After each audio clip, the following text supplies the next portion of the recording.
I'm the Doctor. I'm a Time Lord. I'm from the planet Gallifrey, the constellation of Exterminating. When I say raz. Time and relative dimension in space. It means life. Greetings, humans, Daleks, Time Lords, and Teselecta. You are listening to Exterminating Doctor Who. This is the show on Not a Radio where we take an unpopular episodes of Doctor Who and debate whether they're really all that bad. With your hosts, Aidan Gula. And me, George Ellis. And in today's episode, we are talking Let's Kill Hitler, joined by Will Templar of the Doctor Who Hit or Miss podcast.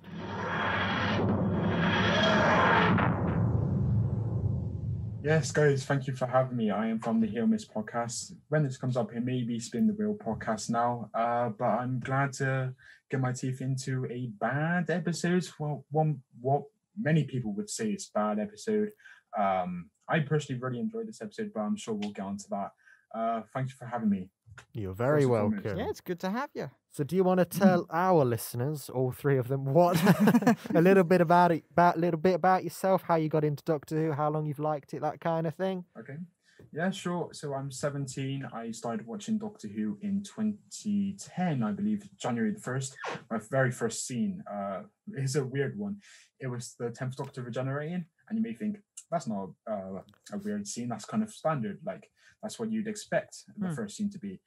But it's weird in the sense that my first experience of Doctor Who that kind of got me hooked into it was a man glowing on fire. It's weird in that way. But yeah, I watched the Sarah Jane Adventures beforehand. I really enjoyed that show. And then when Anne called me into her room about 11 years ago now, time has flown. And she said, come and have a look at this. And I was like, oh, Matt Smith on fire. Like, wow, what's this show? And then I just loved it from there. And then Doctor Who is my favourite. I see. The thing that really grabs you is Matt Smith on fire. Yeah. It's what gets me into anything, really. As long as Matt Smith is on fire in it, I'm like, yeah, you got me there immediately. I love it. That's it's the one thing the Crown didn't do, and maybe they should have. Would have got more people on board if they just set him on fire. It's an important part of kind of Matt Smith's acting capabilities there. It's like it's right next to his Doctor Who speeches, him being on fire. Yeah, interesting place to join, that is. And it's also quite interesting really that you won't have the 10th Doctor nostalgia per se then, will you? Theoretically. Wow. Well, I've rewatched Doctor Who all the way through about 5 times. I think, George, you said you only watched it once all the way through. I believe you said that last week. I've watched it about 5 or 6 times through. I'm that much of a fan. And like a really, really nerdy fan. I know all the facts and stuff like that.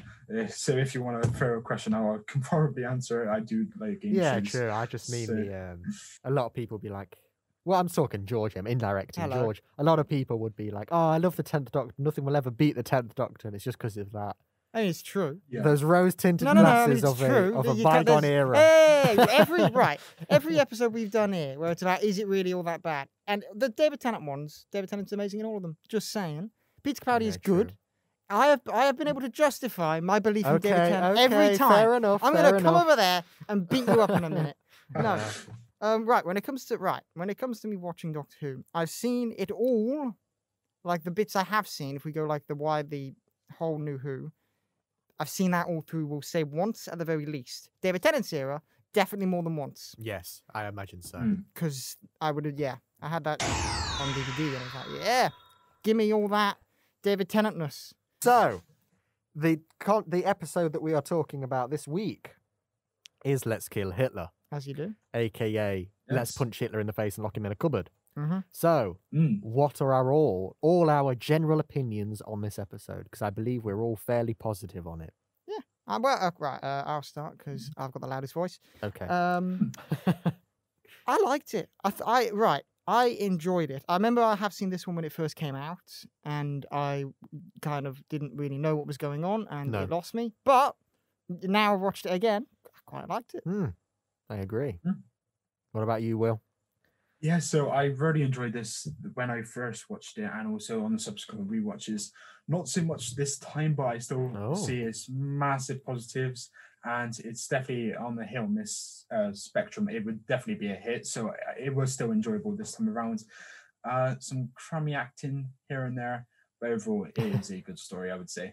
Yeah, I agree. I mean, it's very. I wrote down something that I think, if you're not, well, I see a lot of people hate on this episode, but then I see a lot of people sort of give it a, say that's quite underrated. And I think the line where it really draws is whether or not you're a River Song fan. And I think if you Yes. like River Song, you're gonna like this episode. If you don't like River Song, you're just gonna be like, It's a bit maybe River Song not. heavy. Mm. Yeah. But it's basically an episode about It's the River Song origin River Song. story Yeah. ish. Mm. Because If- we've already had a bit of origin. There's a bit more origin. Well, this is the first time she's really ever River Song as River Song. Yeah, true. Amy even so she's not really River Song until like later down the line, Yeah. considering. But no, when it comes to crummy acting, there is a moment which we'll probably go on to talk about a bit later. Yeah. But it's between Rory and Amy, and the director just probably said, "Right, you're sad, hug each other," and it's like that doesn't strike me as. When was mourning. that? It was right. Do you know when the doctor's dying? Yeah. That instead of When the like Teselecta were coming. when he was lying on the floor in his tux, because why not? But what they do is so they go over to talk to the doctor. So they were hugging each other. I'm really upset. They went over to talk to him, then retreated back to exactly the same position. And I mean, I see. Yeah. when you're mourning someone, I don't think the go-to is to just hug the person next to you in a very careful way so as not to touch anything because you're Yeah. actors. I think that was in the same. That was in the same moment as well, where River's about to give her regenerations to the Doctor, and she goes, "Is the Doctor worth it?" And Amy's like, "Yes, yes," but Rory doesn't say a word. He's not bothered. Rory doesn't really care because Rory. No. I mean, Rory only really cares about Amy, and he's probably a bit jealous of the Doctor. So it's probably like, if he goes, it'll be probably better for Rory. He's probably thinking, "Well, it's better." He's probably thinking, it'd be nice if he's here, but I'm not really losing anything if he's gone. Yeah. Think about Angel's Tape Man Hand. That's his literally his final episode, and he doesn't get anything to say. And when the Doctor's running after them as they jump off the building, all he shouts is "Amy!" He just doesn't care about Rory. It's just he got left behind, I think, a little bit, Rory. Yeah, poor Rory. Yeah, I mean, Hashtag justice for Rory. yeah, but he's not really that interesting, is he? No, he's a bit. He's a I good mean, actor. you He's a give good he actor. is no, he's a good actor. That's great. The character though is designed Yeah, to he's a- be. when yeah. I was in sixth form and I used to go to Doctor Who club because I'm that much of a nerd. Oh my God. The teacher who ran it always used to say, "Oh, I don't like Rory. He's just the boyfriend of the companion." And I'd be like, "Give Rory a break, all right?" He's right. Then he said the same reason I don't like Mickey or Danny. It's Hey, just Mickey's great. It's just the boyfriend of the companion. Well, the thing about right, don't be comparing Mickey to Rory and Danny. Thank you. Come very from much. Mr. Danny, Staples. bloody Don't get hell. me involved. Well, you quoted it. I'm gonna shoot the messenger. It's the best thing to do. Yes. So, where shall we begin with this episode? Because, as we always try to go chronologically, and it never works. And we say this every single week. But Let's go for the ending scene first. Why not? ending scene He's first. I'm insane. thinking. What is this? The first thing I wrote down is very timey-wimey, nice twists. So I think really the big elephant in the room here is Melanie/Mel's turning into River. Even when I first saw that, I saw that coming from a mile off.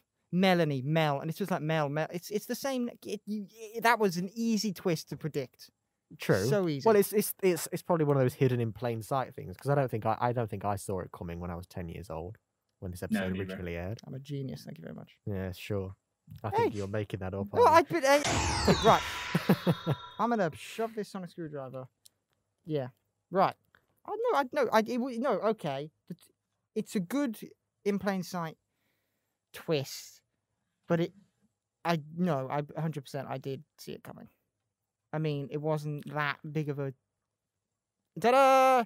You bet you didn't expect this. Not all of us are as smart as you. But the thing is, I wasn't seeing it from an emotional standpoint probably at the time because I was coming in and out. So I was just seeing when I saw this episode, it was just this brand just brand new character. Usually, maybe I've seen her like once before. I can't really remember.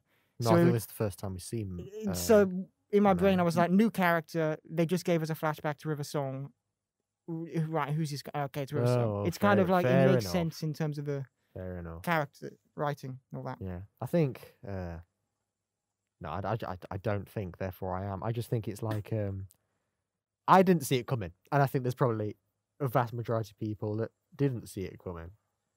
So when The only thing that I don't understand, though, is how she was a child with Amy and Rory. That's a plot hole, yes. It was like 20 years too early or something like that. She was born 20 years too early, and then she became their friend about 20 years too late. I thought that as It well, just because we doesn't see sense. her in that episode where she's the little white girl, and she regenerates into presumably Mel's, but it's like that was in the late 60s, isn't it, when we see that? So how does she get from that little girl to another little girl in 20 years? Well, she mentions being able to age herself down, sorry, to free people out, which is a clever little way of saying, when you see me later, I'll be a bit younger, that kind of thing, like when you see her in the Tennant's era. So does it go to say that maybe, perhaps she can kind of slow down her aging a little bit? Potentially. And then when she found Eamon and Rory, that's the Irish version. Amy and Rory, when she finds them, maybe that's when she can just resume aging, because then she ages normally as a human would. So that's my. I'll give them the benefit of doubt there by saying that's my theory. That's on the it. only. It is a plot. It was the only thing if I have bumped to in. It was explain the it. only thing I bumped into, and I was like, yeah. How did that one work then? But sure, let's It's go. very complicated because I was watching this Reading of Sarah Jane, not Sarah Jane Smith, River Song. Always get those two mixed up. Very similar titles. Yes. At the end of that episode, River comes back from the Byzantium, and that shouldn't have been the story that she came back from. So it was all a big ball of wibbly wobbly, timey-wimey stuff. It's like Moffat doesn't know which order it goes in. So I think that's just a plot hole. I think that's just his mistake. Yeah. Yeah. No, just it's almost just got to roll with it. It's almost certainly a plot hole, but yeah, it can maybe be explained. But yeah, no, I agree. It's not a huge deal though. No, I never even considered. it's just one of those. Think about It's it. just one of those things you watch in the episode. And you're going, wait, hold on, but then you just carry on. Yeah. You're like, oh, what's happening now? So that's the only thing. But generally, the twist and turning Mel's into Melanie, who conveniently was named after herself, only in Doctor Who could you do that? Ooh, well, Back to the Future. Then she turns into River. I do like all of that. And then obviously you get the scene that you really enjoyed last night when you sent me the live commentary, as we always do. Which bit was it? Which was the Hello, Benjamin. Oh my god, I love that bit. Benjamin. Hello, Benjamin, and he's like, who's Benjamin? I love how quiet it is. Yeah, no, that is such good. That's an incredible bit from both of them, and it's such good delivery from both of them. You got the strong Hello, Benjamin, and you got Matt's really quiet. Who's Benjamin? Like properly confused. Who is she on about? I love it. Yeah. But yeah, for all I say about me, obviously saying the twist is a bit predictable. That's quite personal. Like most people probably wouldn't. But the way it's handled and like fleshed out is very well done, and it's very good, and it is a good twist. Predictable for me, but a good twist. You know what I'm saying? Yes. You're just staring at me, so I was like, I understand. Yeah, good. Yes. But yeah, no, I like the way they're kind of. It's very well handled actually. She's getting like it's the classic regeneration, but you're seeing it from a slightly different perspective. And so you're seeing them kind of discover the new body and all that, and you see kind of River's personality in discovering the new body. It is very, very well done. And hello, Benjamin. Yes, I agree. It reminds me of that scene from the Christmas special where it's River's final appearance and Capaldi goes into the TARDIS and his turn to act surprised of the TARDIS. It reminds me of that scene because it's like River, she's this character, but she's never regenerated before, as in Alex Kingston's character. So it's her go at like trying to portray the Doctor in like post-regeneration scene. And I think this time around, her acting wasn't half as bad as I thought it was. I think Kingston knocked out of the park in that. Yeah, I agree. Scene It's, anyway. it's also that sense of like she's just discovering River Song, and she's like, "Oh, I'm quite sassy, and I've got all this hair," and we're there watching that, going, "Yes, we know all of this," but it's obviously new to her, and that's quite an interesting thing to see. And I do really like River Song. I wasn't keen on her when this series originally aired. This is actually my least favorite series for a very long time. Series 6 was, but it's gone up in my estimations quite recently. And I wasn't fussed on River Song, but I've come around on her, really. And I think that just the way she's just immediately sassy from the quite rebellious Mel's is really nice to see. And the way she's just she regenerates and she's immediately that character we know. Maybe a bit more wackier than the more self-assured River we get later on, but that's a good thing because she's just regenerated. So I do really like River here. Yeah, no, I get what you're saying. And her relationship with the Doctor as well, where even she doesn't even know who the Doctor is. She's a psychopath who was born to kill the Doctor, and the Doctor is still giving her the benefit of the doubt, and he's still being kind to her because he knows what she's going to be. I found it a wee bit strange, when she's explaining to him, I was a psychopath bred to kill and all that. I've never really known many people who are psychopath bred to kill talk about their psychopathy in such a casual manner. It was I don't know, it felt a wee bit out of place in a sense. So well, I think because Demons Run did engineer a psychopath, so she knows she is a psychopath. Yeah, I know. But it does feel a bit like that thing where you go, I'm really crazy, me, and you're the most boring person on the planet. I know what you mean. It was just kind of like, it seemed... I get why she's saying this, but it's like you could have had another character say this about her, and I think it would have landed a bit better for me. Maybe.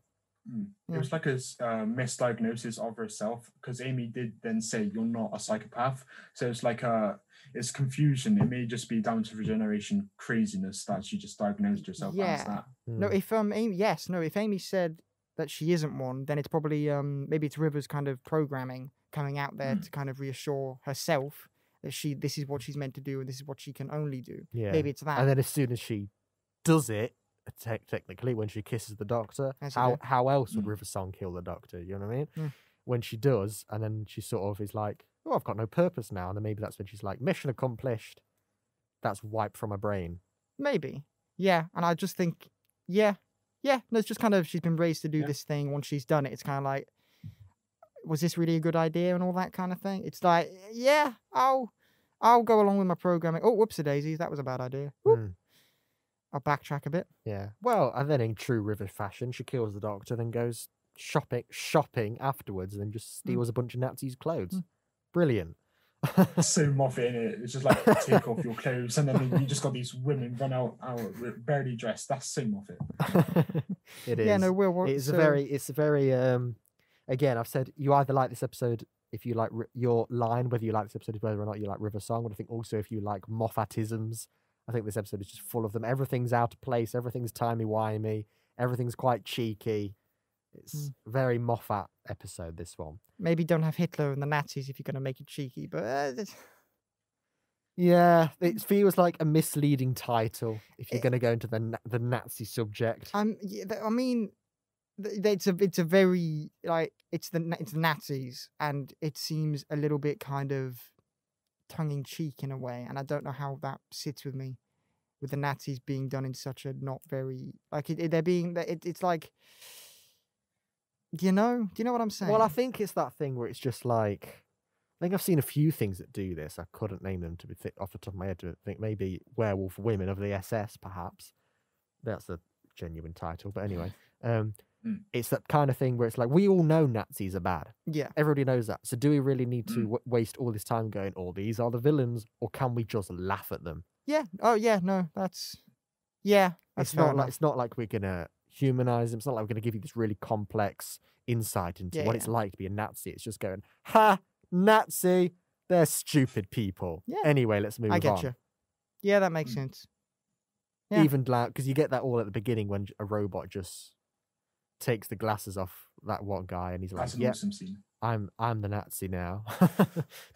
Then they punch Hitler in the face, and that scene come from Captain Phillips. I am the captain now. Yeah, exactly. Yeah, and then at the end they just strip a bunch of Nazis' clothes off. So, and then River humiliates them all when she says, "I was just on my way to a gay gypsy bar mitzvah for the disabled." When I thought, isn't the Third Reich just a bit rubbish? So I think it's just a laughing at the Nazis episode, especially because Stephen Moffat's first episode in Doctor Who was set during World War II. So he's probably thinking, I've done the series World War II now let's just laugh at them.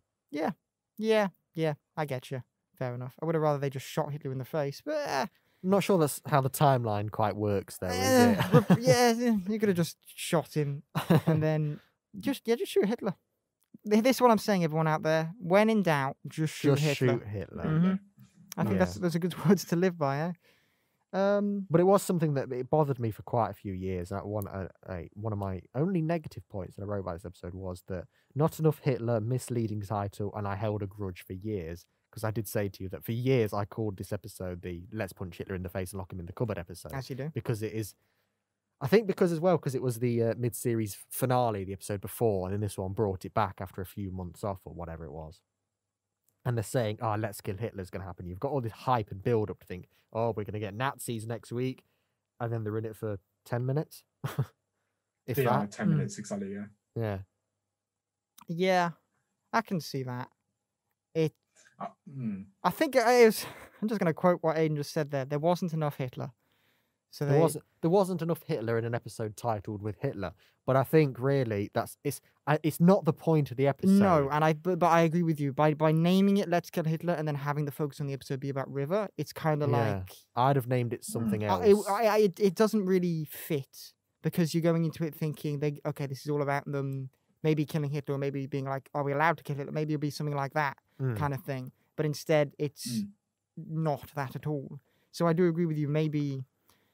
I think the episode's good how it is, so don't change the episode. Just change the title. Yeah. Just it would be like if they called Rose. Sand. Here we go.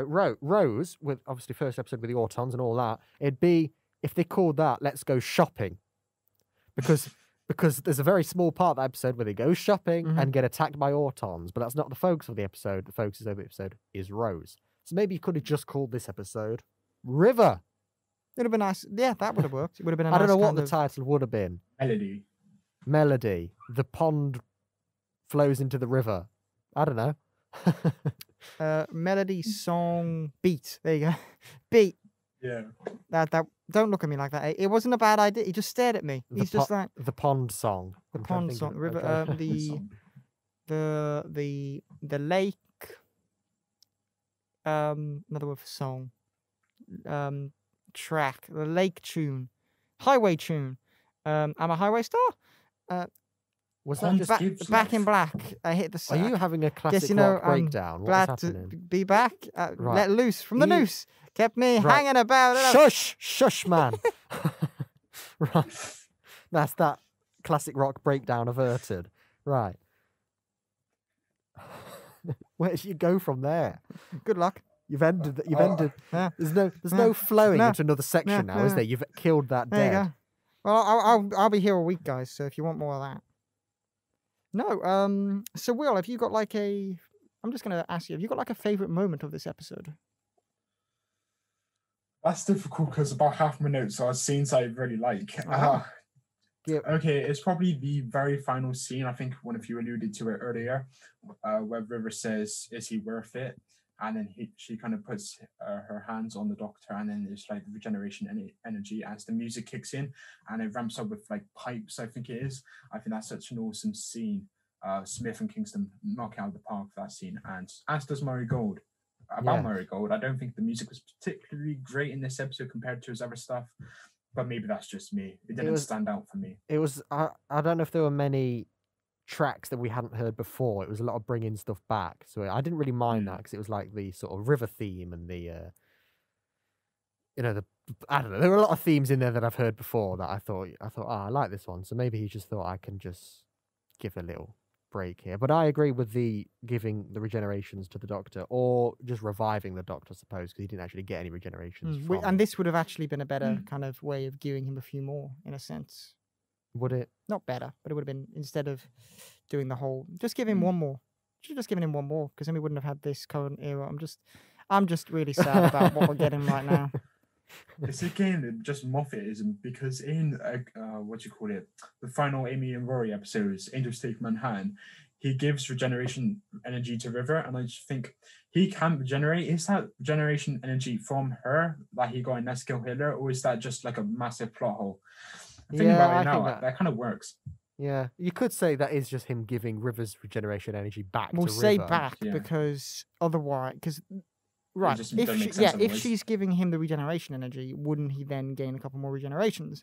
And then him giving it back to her, you can be like, now he doesn't have any. It was just kind of a fixer-upper kind of thing. But then also, technically, if he is the timeless child, then he had no regeneration limit anyway. Well, that's nothing makes sense anymore. Yeah. Oh, Doctor Who has gone out the window. How was the Doctor dying on the floor? Because he's immortal. The moment you make a character immortal without any limitations, you are losing everything that humanizes them. There's no threat. Yeah. If you like, it's with Superman. I'm very good at this, and I bring it to DC. Yeah, and I with usually cut it out. why? What? Because I think, what's this 10-minute Batman sidetrack 10 minutes. for? It usually it's like 2. I'm not that. How dare you? It's a big chunk of time, all right. It's like with Superman. If you make with Superman, there was a real problem with him being way too powerful, and it's like there's no threat here. So they eventually just got rid of half his superpowers and was just like, yeah, he can't change his face, which was a very strange power he had and used very, very badly. In a very politically incorrect. It was just DC were in a they weren't great back then, but it's like if with the Timeless, it's basically just Timeless Child with the Doctor being this immortal being with absolutely no limitations. It's like, then what is the threat in any of these situations? But I think, as always, as we've said with most episodes that we do here, let's just ignore the Timeless Child here because it rewrites every single thing that Doctor Who has ever done. So by saying the Timeless Child is correct, then there's actually no stakes for this episode whatsoever. And when he's dying on the floor, it's just like, get up, man, because you're not going to die. So we've just got to ignore that for this, as always. It just ruins it, doesn't it? As soon as you mention it, you think, oh, this whole episode doesn't work. Because there are so many like that in Modern Who, and also classic Who, but more Modern Who especially. There's like about 30 episodes where you just have to ignore what we get told by Chibnall. And I really hope someone in the future just kind of changes it, or at least I hope Chibnall kind of brings it full circle. Like, if he has a plan, sure, let's see where it goes. But right now, I do not like it at all. No. I mean, if he has a plan for this, if this is a part of his plan, he's got to be either a lunatic or a genius to somehow make this work. Or playing a very long game. Because that's a previous episode. Go and listen to that. It's just such a terrible idea that I just don't see how this could work. Like, and the fact is, there's got to be a producer he would have had to cross that by first before he could air that kind of thing, you know? So that means there's got to be some more people there who are like, yeah, that's a good idea. And I want to know who they are. I'm coming for you, whoever you are. I'm pointing at the camera, by the way, for the listeners. I'm going to come for whoever let this happen. Well, if you are to believe Chibnall, it was the BBC head of drama, or whoever that is, Piers Wenger or something like that. Yeah. He kind of structured his plan to him, and then he just said, yeah, go for it. And I thought, if this doesn't come full circle, I wonder if they actually thought this is going to go down well with the audience. Like, I wonder if they thought, yes, people will be on board with this. The amount of shock they must have had if they thought that was so. They must have been so tone deaf, because all the dislikes on the YouTube channel for that particular clip, it's ridiculous. It's like 5 times more dislikes than likes for that one clip on YouTube. And I think that's what you get for being tone deaf if you thought that was a good idea. Yeah, I think they probably didn't even consider what the fans would do. I think it was purely done for, we need to rejig Doctor Who a bit. Yeah, we need to do something groundbreaking, or we need to blow their socks off. They just wanted to do big, or they wanted to do something which is just game changing, because it's what a lot of long running shows or IPs have. They always the writers, for some reason, always seem to think, oh, we've been doing this for so long, we need to do something big to change it up when it's working fine. If it's not broke, don't fix it. It's a classic line which every single big IP always forgets. Every single one of them. You could name any of them, and they have at some point and it's done frustrating that. I sometimes think it's quite frustrating that Doctor Who is just the TV shows. I know there's stuff that branches out of it, but the main continuity comes from the TV show. So it's not like something like DC or Marvel where they can mess up in the comics, and then when it comes to the films, they go, let's not do that. Like, they've already had that try run. Once it's in Doctor Who, that's it. It's happened.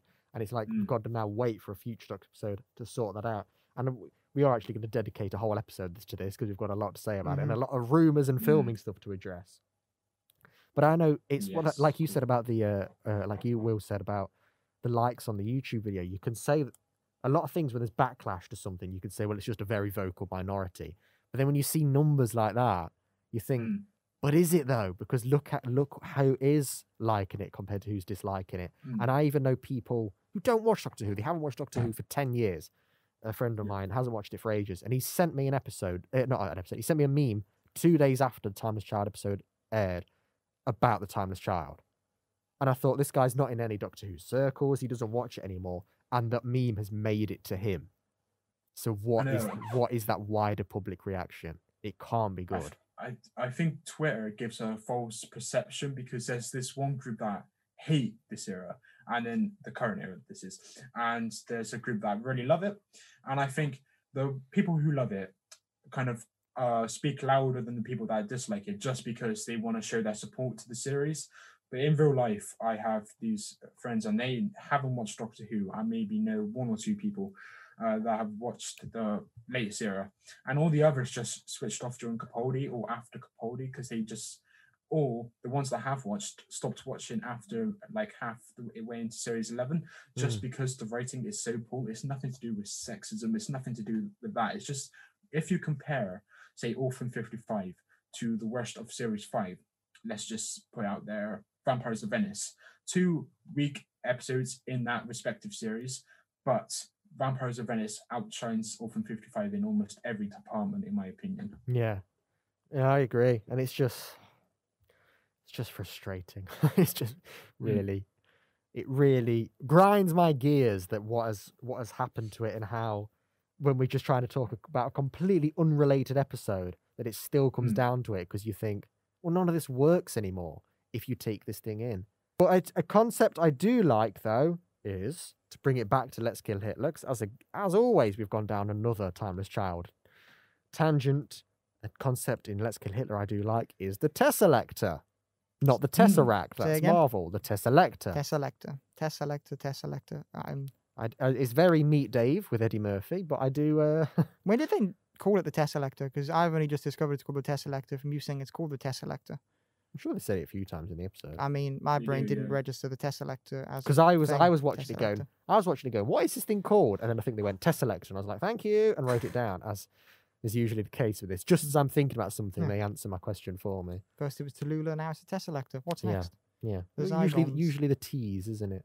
So I quite like the concept that there's these people that think, you know what, there's all these war crimes throughout history, let's go punish them. We won't kill them because that's going to mess up the timeline, but we'll just subject them to extreme pain for a few minutes and then leave. I like that idea. It's so random, but I like it.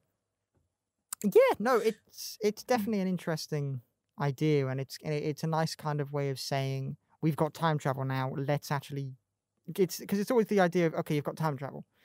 Why aren't you stopping all these terrible events from happening? And it's the idea of they can't because they're kind of fixed in history, and if they mess with those events, maybe we'll never get to where we are today. That kind of thing. But it's the idea of, yeah, but we're not going to not do anything because we need to do something morally. Otherwise, you're kind of letting them get away with it in a sense, or that's how they believe it.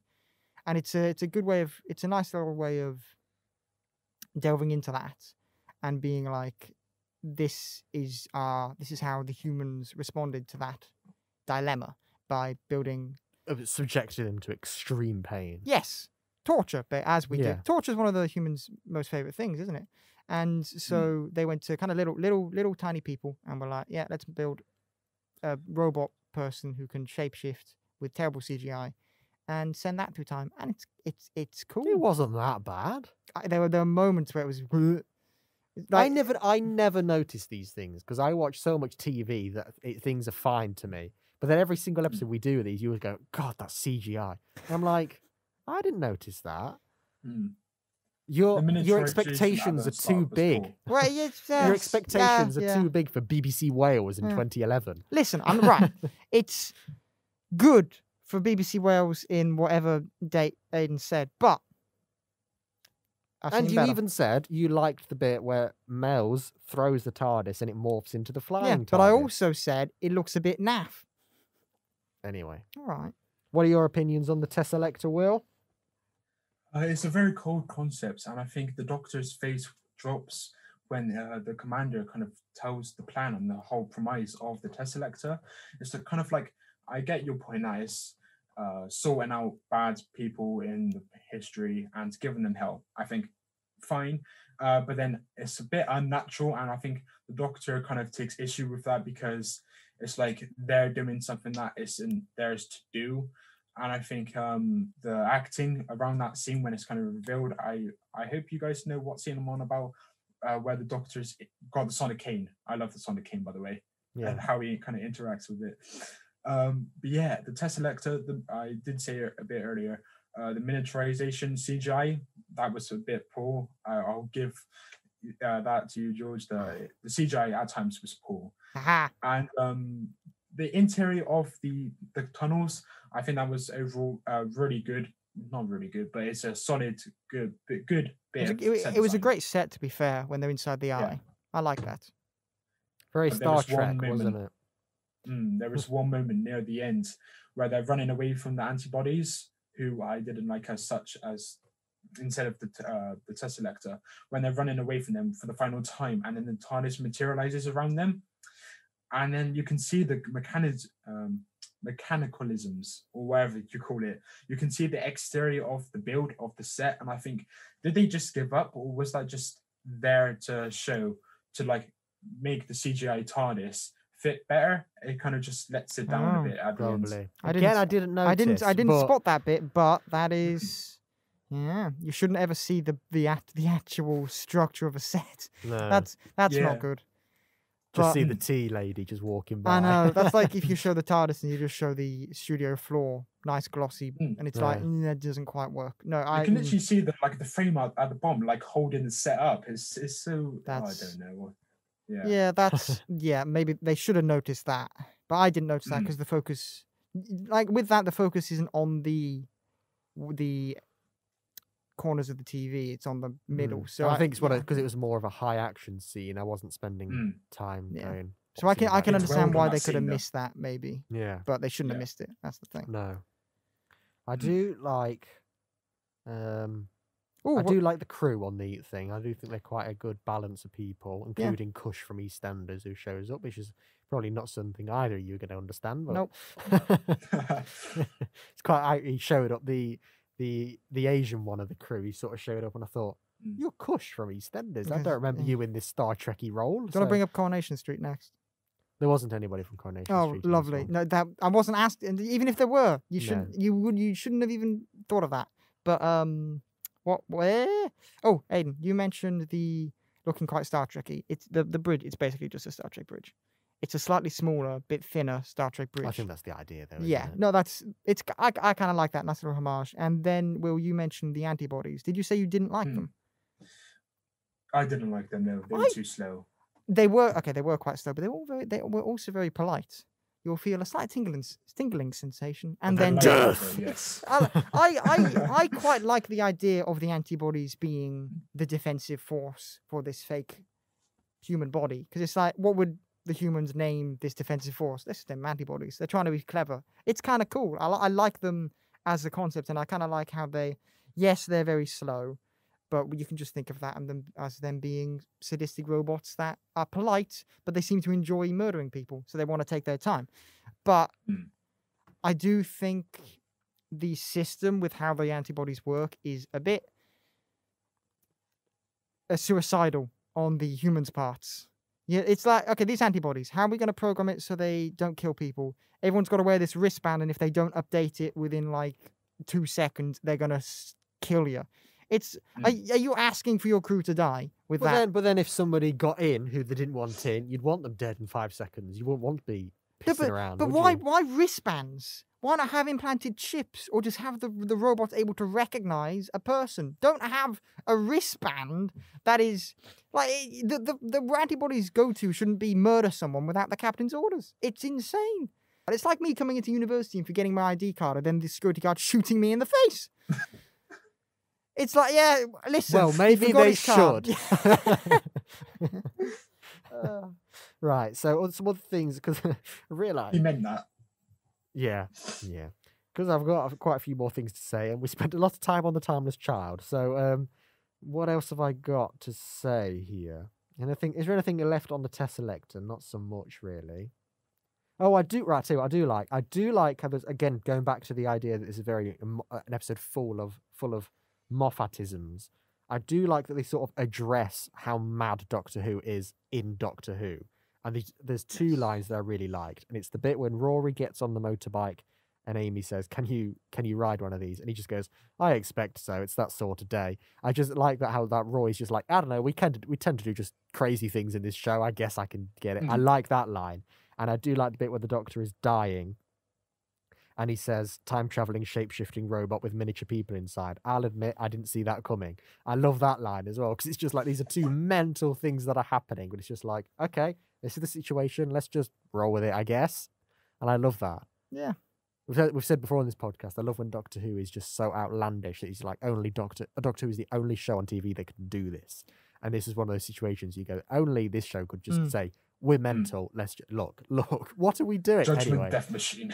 Yeah. Doctor Who is basically the only, like, its whole premise is just let's roll with it. Yeah, it is. It's just like you watching it going, hey, what? Let Hitler with. You're not meant to take it too seriously. No, you just gotta some roll fans with do, and I think that just takes the enjoyment out of it. It's Doctor Who. It's a bit of fun.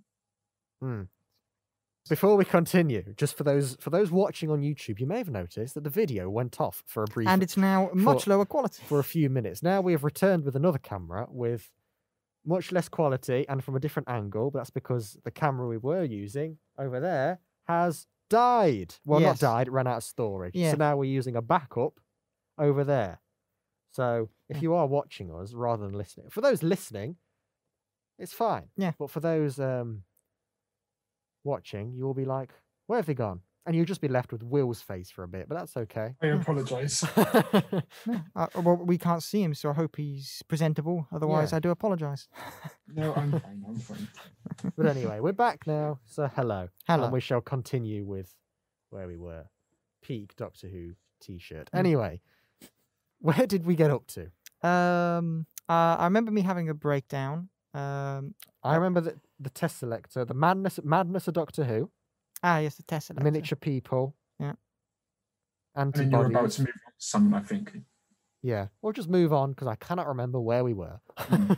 So, okay, a criticism I saw of this episode, and I think a reason why many people might not like it, is because there isn't a linear plot per se that there's a villain we must defeat, we've got to get to the end of it and see what happens. It's essentially just stuff happening while River discovers who she is, essentially. And I've seen people criticize that and say there's nothing to keep you holding on. I'd disagree and say you want to know if the Doctor lives or not, though of course you know he will. Yeah. So what are your opinions on that, both of you? I say, with that, it's... In a Doctor Who, we do have a lot of episodes where it's just a bad guy of the week, how are we going to deal with this kind of thing? So I think it's in the grand scale of things, it's just a nice kind of change of pace, probably.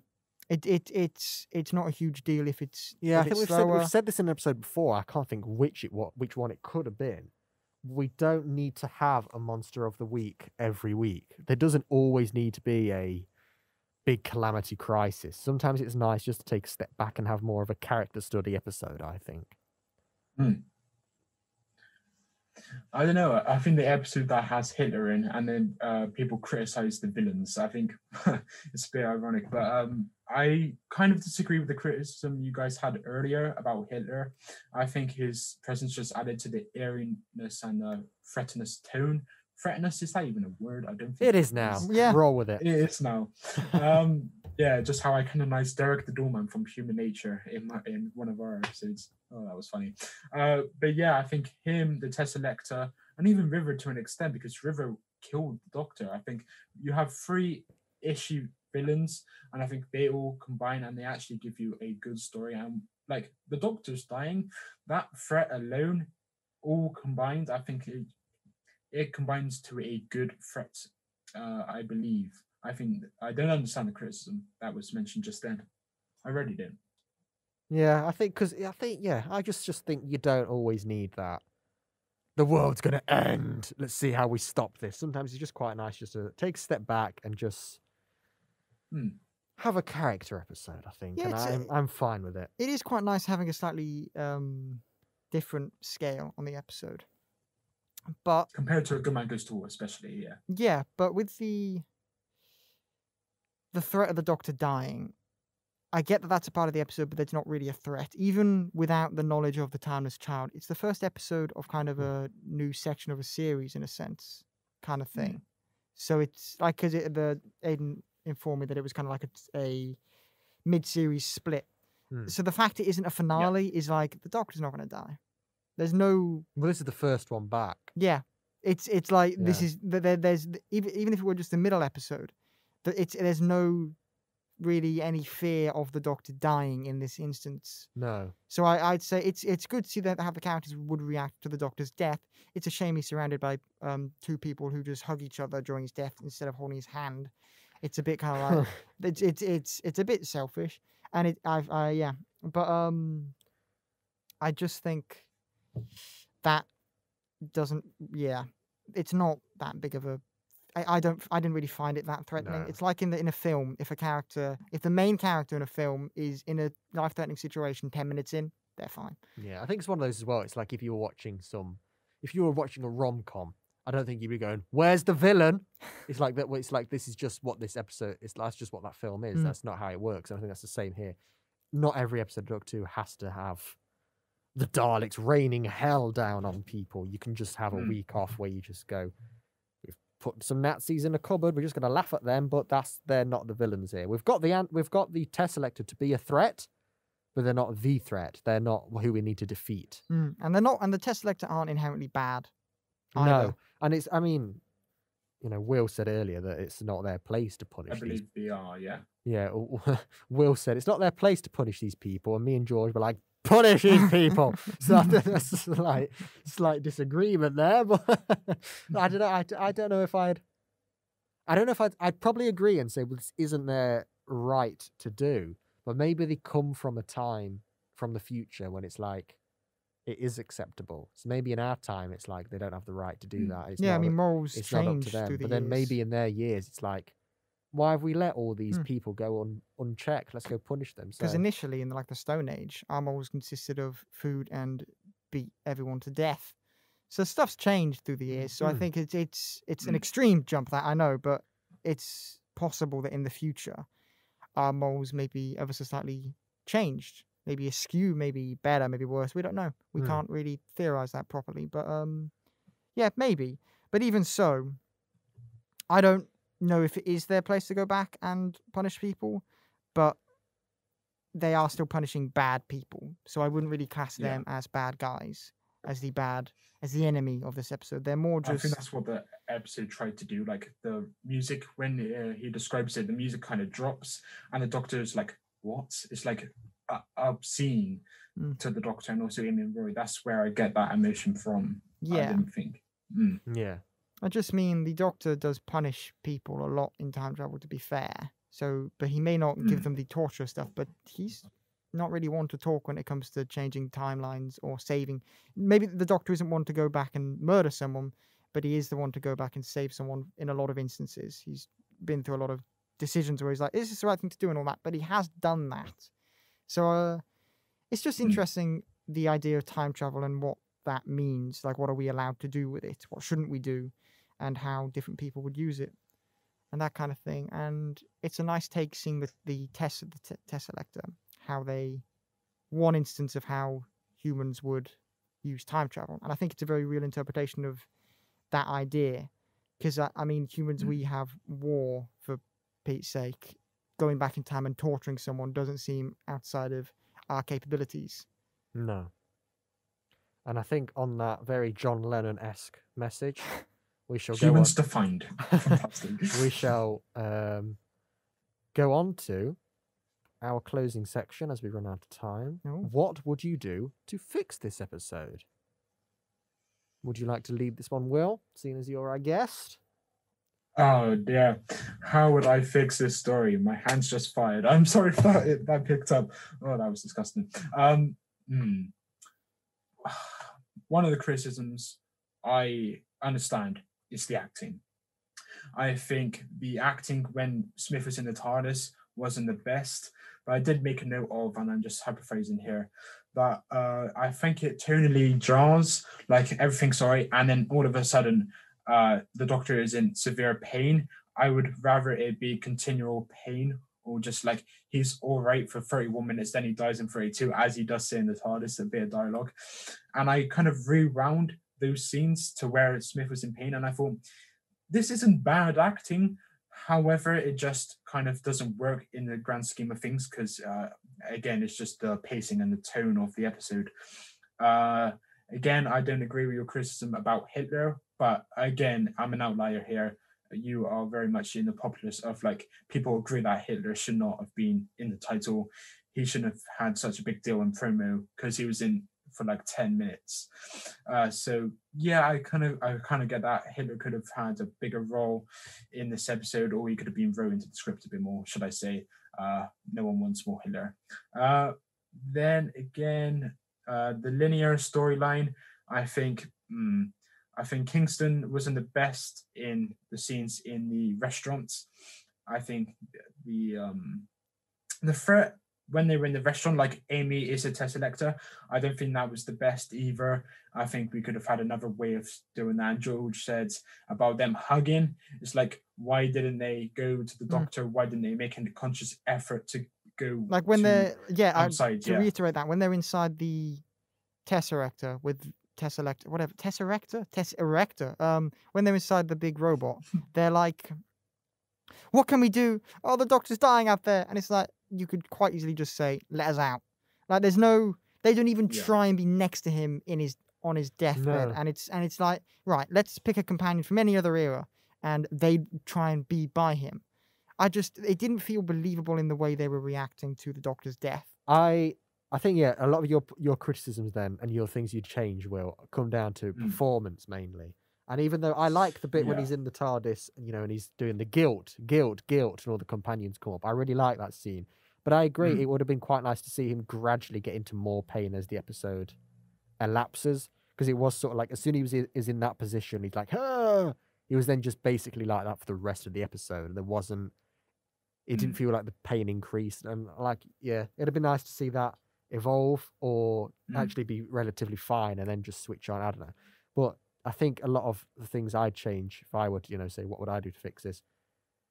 Performance-wise, Amy and Rory in that bit at the end when we've mentioned before, when they're just sort of a bit bland and Rory doesn't say anything. Is the Doctor worth it? He doesn't say anything. I'd change that. But the big thing I would change, the most important thing would be to retitle it, because I don't think Let's Kill Hitler quite sums it up. And even like the poster for this episode, it was in that era when they give every episode a big poster. The poster for this episode had Hitler on it, and it's sort of like, he's in it for 2 minutes max, and I wouldn't have included him in the promotion for that. But for the episode itself, I'd have retitled it, improve the performance slightly, maybe introduce a bit more of a threat as well, maybe from the Nazis are trying to hunt them down at the same time or something. Because you know that the Doctor's not going to die, so that can't be your one and only threat. So maybe you have a threat as, they've attacked Hitler. Well, they've not attacked Hitler, but they've locked him in the cupboard. Now Hitler's out the cupboard and he wants to go find them. Maybe introduce that into the episode, so there's also that threat as well. But besides that, I can't think of much else I would change. Yeah, no, I agree with changing the title. It doesn't encompass what the episode is actually trying to be. Acting-wise, I would have had it so Rory and Amy seem to maybe care about the Doctor dying. That would have been nice, instead of, because it was just like the Doctor's just a friend of theirs dying rather than someone Amy's known of since a kid. There was no connection there really. What else?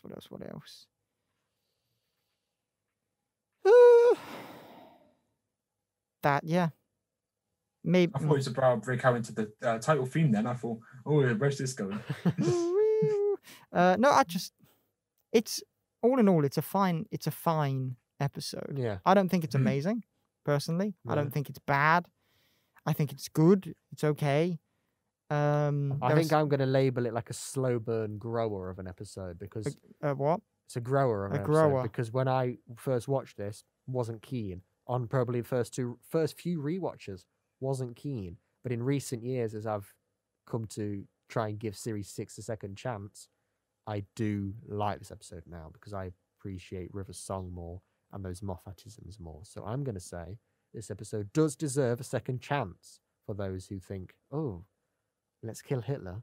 I'm not sure about that one. Yeah. I do have the the scores from the other two, like I take a 1/3 of hit or miss. The other two did say 8 out of 10s for this That's a bit episode, high. so they really enjoy it. I'd give it a 6 personally. Yeah, 6 or I'd probably say 7. I think that's where I 6 is feel. where I'm landing. I I feel like think- an 8's a bit too high. Yeah, I wouldn't really. Well, I'm gonna go. I'll go 6.5 then. Oh, Six feels Yeah. for my ratings. And what I said before, I rate them for what they are. Like I would give Bill and Ted 10 out of 10, but I'd also give Schindler's List 10 out of 10. Do you know what I mean? It's very relative like that.